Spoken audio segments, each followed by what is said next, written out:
இதெல்லாம் தப்புன்னு சொல்கிறதுக்கு இவனுங்க யார்? அதான் இறங்கி அடிக்கலான்னு முடிவு பண்ணியாச்சு.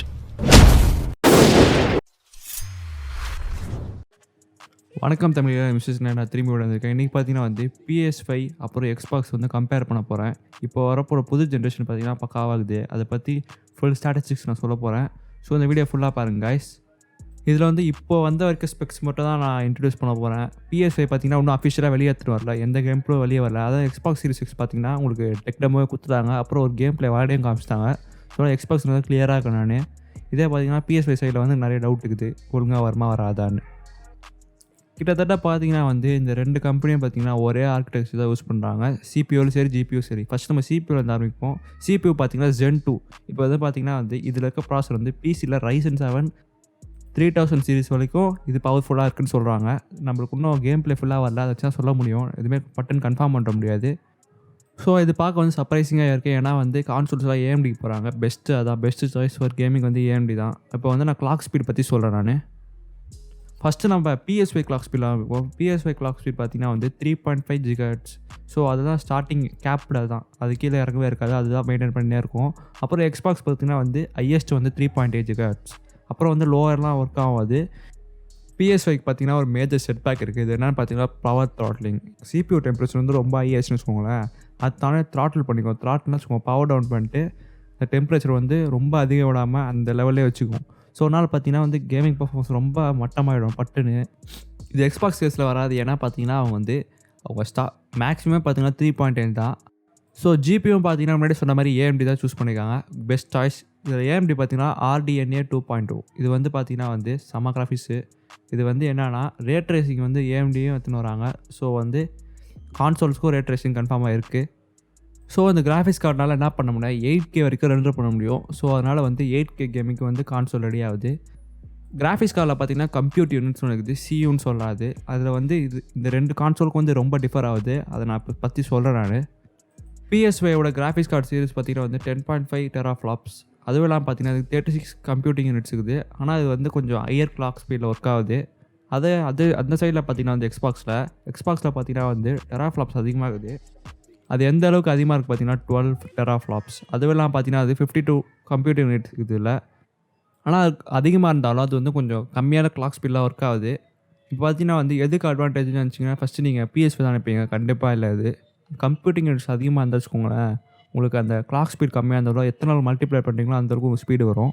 ஸோ இப்போ அதிகமாக கிளாக் ஸ்பீட் கம்மியாக தான் வச்சுக்கோங்களேன், உங்களுக்கு டெம்பரேச்சர் ரொம்ப கம்மியாக இருக்கும். அதுவும் இல்லாமல் பர்ஃபார்மன்ஸ் கரெக்டாக ஈவன் டிவைட் ஆகும். ஸோ அதனால் பார்த்தீங்கன்னா எக்ஸ்பாக்ஸ் இதுலேயே அட்வான்டேஜ். சிபிலையும் ஜிபிலையும் எக்ஸ்பாக்ஸ் ஜெயிச்சிச்சு. நெக்ஸ்ட்டு நம்ம இப்போ இதில் பார்ப்போம், ரே ட்ரேசிங் பற்றி பார்ப்போம். ரே ட்ரேசிங் பார்த்தீங்கன்னா ரெண்டுமே சிமிலராக இருக்கும்.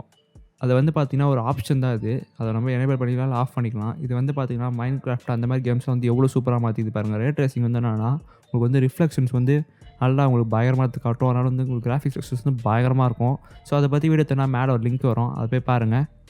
ஸோ இப்போ PS5 சாதகமாக இருக்க செக்மெண்ட்ஸ்குள்ளே வருவோம். ஃபஸ்ட்டு பார்த்தீங்கன்னா ரேம்லேருந்து ஆரம்பிப்போம். அதை PS5 கண்டிப்பாக ஜெயிச்சிரும்னு சொல்கிறேன் நான்.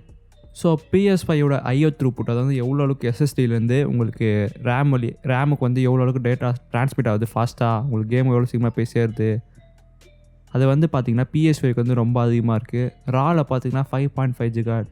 இதை பற்றி நான் தனியாக ஒரு வீடியோ போடுறேன், எப்படி கம்ப்ரஸ்டு ரா அதை பற்றி. இதில் பார்த்தீங்கன்னா PS5 கிளியராக அட்வான்டேஜ் இருக்குது. ஏன்னா கம்ப்ரஸ்லையும் சரி 9.9 கிட்டத்தட்ட அந்த ஜிகாட் ஸ்பீடில் வருது. ஸோ அதனால் பார்த்தீங்கன்னா லோடிங் ஸ்க்ரீனே இல்லாமல் பட்டுன்னு இன்ஸ்டண்ட்டாக உங்களுக்கு கேம் வர மாதிரி எத்தனை வர போகிறாங்க டெக்னாலஜி PS5. இதில் PS5 ரொம்ப லீடிங்கில் இருக்காங்க. எக்ஸ்பாக்ஸும் அதே மாதிரி தான் சொல்கிறேன்னு வச்சுக்காங்க. ஆனால் எக்ஸ்பாக்ஸ் பார்த்தீங்கன்னா கொஞ்சம் ஸ்லோவாக இருக்குது, அது ரேம் ஸ்பீடும் சரி. அப்புறம் ரோலிங் டைம் பார்த்தீங்கன்னா கிட்டத்தட்ட 7 seconds எடுக்குது இதை எந்த கேம் ஓப்பன் ஆகிறதுக்கு. எக்ஸ்பாக்ஸ் கிட்டத்தட்ட பார்த்தீங்கன்னா 50% தான் வருது அந்த ரேம் ஸ்பீடுக்கு, கிட்டத்தட்ட 2.4 அப்புறம் 4.8. அதனால் பார்த்தீங்கன்னா ரேமில் PS5 தான் கிளியர் அட்வான்டேஜ். ஸோ கடைசியாக ரொம்ப இம்பார்ட்டன்ட் இது தான் SSD. பார்த்தீங்கன்னா சோனி அவங்களே கஸ்டமாக மேட் பண்ணிக்காங்க. அதனால் பார்த்தீங்கன்னா அதுதான் பயங்கர கம்பேபிலிட்டி இருக்கும் அந்த ஜென்ரேஷனுக்கு ஏற்ற மாதிரி. ஸோ அதில் பார்த்தீங்கன்னா சோனியோட SSD பயங்கர ஸ்பீடாக இருக்குன்னு சொல்கிறாங்க. அதுவே இல்லாமல் பார்த்தீங்கன்னா எக்ஸ்பேண்டபிள் ஸ்டோரேஜை கொடுத்துருக்காங்க. அதனால் பார்த்தீங்கன்னா நீங்கள் எந்த சாய்ஸில் வேணால் பயங்கரமான ஸ்பீடாக SSD எடுத்து நீங்கள் மாட்டி விளாட்லாம். ஆனால் அதில் பார்த்தீங்கன்னா கொஞ்சம் சைஸ் கம்மியாக வச்சுருக்காங்க, 825 GB. அது ஏன்னு தெரியல, யூனிக்னஸ் எடுத்துறதுக்காக பண்ணிக்காங்கன்னு நினைக்கிறேன். இதே எக்ஸ்பாக்ஸ் சைடில் பார்த்தீங்கன்னா அவங்க ஏற்கனவே சொல்லுது எஸ்எஸ்டி வந்து அவ்வளோ ஸ்பீடு இல்லை. எஸ்எஸ்டி பார்த்தீங்கன்னா வந்து நார்மலாக 5 டைம்ஸ் ஒரு எஸ்எஸ்டியோட ஃபாஸ்ட்டாக ஒர்க் ஆகும்.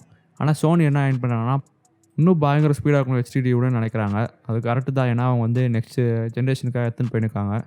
எக்ஸ்பாக்ஸில் இன்னொரு டிஸ்அட்வான்டேஜ் இருக்குது. இதில் பார்த்தீங்கன்னா வந்து நீங்கள் வந்து நீங்கள் எக்ஸ்பேண்டபிள் ஸ்டோரேஜ் போடணுன்னா அவங்க எக்ஸ்பாக்ஸ் வந்து அஃபிஷியலாக தயாரிச்சிருக்காங்க. அந்த எஸ்எஸ்டி மட்டும் தான் ஒர்க் ஆகும். இதுக்கு வந்து தனியாக நீங்கள் போட்டு வேறு வாங்கணும். செம்ம காசு ஆகாது. இதே பார்த்தீங்கன்னா வந்து சோனி வந்து உங்கள் ஓனரோட சாய்ஸ் மாதிரி எடுத்துன்னு வந்துட்டாங்க. அதனால் பார்த்தீங்கன்னா இதில் எஸ்எஸ்டினா PS5 தான் அட்வான்டேஜ்னு ஆயிடுச்சு. ஸோ இப்போ கடைசியாக வந்து எந்தெந்த கான்சோலுக்கு வந்து எந்தெந்த அட்வான்டேஜ் இருக்குன்னு கடைசியாக சொல்கிறேன் நான். இந்த ரேம் அதெல்லாம் விட்டுருங்க. இப்போ பார்த்தீங்கன்னா சோனியில் வந்து பார்த்தீங்கன்னா வந்து பேக்வர்ட் கம்பேபிலிட்டிஸ் வந்து ரொம்ப கம்மியாக இருக்குது. இல்லைனா அதோட பயங்கரமாக ஃபீச்சர் என்ன பார்த்தீங்கன்னா வந்து இமர்சிவ் சவுண்ட் எடுத்துகிட்டு வர போகிறாங்க. இது வந்து ரே ட்ரேசிங் இன் சவுண்ட்னு சொல்கிறாங்க. அப்போல்லாம் எதுவுமே கிடையாது. இது பார்த்தீங்கன்னா வந்து 3D சவுண்ட் சொல்லலாம். இப்போ நீங்கள் பிசியில் ஆடினீங்கன்னா கண்டிப்பாக தெரிஞ்சிருக்கும். அது ஏற்கனவே HRTFன்னு ஒன்று இருக்குது. இது வந்து அவங்க ஒன்று எடுத்துன்னு வர போகிறாங்க. அவங்க பேர்லேயே ஒன்று கொடுத்துருக்காங்க. பேர் இப்போ நான் சொல்கிறேன் நான். டெம்டெஸ்ட் ஆடியோ இன்ஜின் ஒன்று எடுத்து வந்திருக்காங்க. அது வந்து பார்த்திங்கன்னா செம்ம பவர்ஃபுல்லாக போகுது. ஆடியோ வந்து உங்களுக்கு பயங்கர எக்ஸ்பீரியன்ஸ் கொடுக்க போகுது. சோனி பார்த்தீங்கன்னா வந்து அவங்க ஃபேன்ஸ் வந்து ரொம்ப குவைட்டாக இருக்கணும்னு நினைக்கிறாங்க. அதனால் பார்த்தீங்கன்னா வந்து பயங்கரமாக நாய்ஸ் வரக்கூடாது அந்த மாதிரி நினச்சிருக்காங்க. அது வந்து தேவையில்லை. உங்களுக்கு வந்து சவுண்ட் அதிகமாக இருந்தாலும் உங்களுக்கு கூலிங் பெட்டராக இருந்தால் ஓகே. ஏன்னா உங்களுக்கு தெர்மல் த்ராட்டில் ஆகவே கூடாது. ஆனால் பயங்கர வெறுப்பாக இருக்கும். யூசர்ஸ் செம்ம மேட் ஆவாங்க. அதில் உங்களுக்கு அந்த டியூவல் ஷாக் 5 பற்றி கண்ட்ரோலை பற்றி உங்களுக்கு தெரியணும்னா மேலே ஒரு வீடியோ லிங்க் வரும். போய் பாருங்கள். எக்ஸ்பாக்ஸில் என்ன அட்வான்டேஜ் பார்த்தீங்கன்னா அவங்க குவாலிட்டி, அதுவும் இல்லாமல் பார்த்தீங்கன்னா பேக்வர்ட் கம்பேபிலிட்டி வந்து பார்த்தீங்கன்னா வந்து எக்ஸ்பாக்ஸ் ஒரிஜினல் வரைக்கும் எடுத்துன்னு வர போகிறாங்க. இப்போ நீங்கள் எக்ஸ்பாக்ஸ் ஒரிஜினலாக எப்போயோ வந்து கேம்ஸ் அதை வந்து நீங்கள் இந்த ஜென்ரேஷன் விளாட்லாம் இந்த கான்சோல் வச்சு. இதே PS5 பார்த்தீங்கன்னா PS4 வரைக்கும் தான் எடுத்துன்னு வந்திருக்காங்க. கொஞ்சம் கொஞ்சமாக அப்புறம் எடுத்துருவோம்னு சொல்லியிருக்காங்க. ஆனால் எக்ஸ்பாக்ஸ் ஏற்கனவே ரெடி ஆகிட்டாங்க. எக்ஸ்பாக்ஸோட குவாலிட்டி நல்லாவே தெரியும். ஏன்னா அது மைக்ரோசாஃப்ட். இப்போ நானாக அந்த இது சூஸ் பண்ணால் எக்ஸ்பாக்ஸ் சைடு தான் நான் போவேன் நான். ஆனால் நான் ரெண்டுத்தையும் இப்போ நான் வாங்க மாட்டேன். ஏன்னா எனக்கு PC தான் ரொம்ப பிடிக்கும். ஸோ அவ்வளோதாங்க இந்த வீடியோ. இந்த வீடியோ வந்து நிறைய பேர் கேட்டிருந்தாங்க. ஸோ அதனால தான் நான் போட்டேன். ஸோ இது மாதிரி உங்களுக்கு PS5 வந்து அஃபிஷியலாக ரிவீல் பண்ணிட்டாங்கன்னா இன்னொரு வீடியோ இதே மாதிரி போடுறேன் நான். இன்னும் கொஞ்சம் டெப்த்தில் எடுத்துன்னு போகிறேன். தென் இந்த வீடியோ பிடிச்சா லைக் சப்ஸ்கிரைப் பண்ணுங்கள் guys. பாய்.